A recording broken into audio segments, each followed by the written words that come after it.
Hey y'all, Nikki Brown here, making something different. I didn't think to record it until after the fact. I was a little hungry.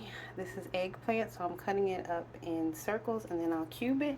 And then I'll cut up my broccoli and I'm going to cook those together. So I'll be back to show you what that looks like. First I added some onions. Now I'm adding the eggplant. Okay, here we go. So I added the broccoli on top. I added a little bit of Earth Balance vegan butter. I am going to add a little bit of vegetable broth, a little salt, white pepper, Mrs. Dash, and I have some olive oil in there too. And then we're just going to put the lid on and let it cook down. Okay, I decided to add a couple bulbs of garlic,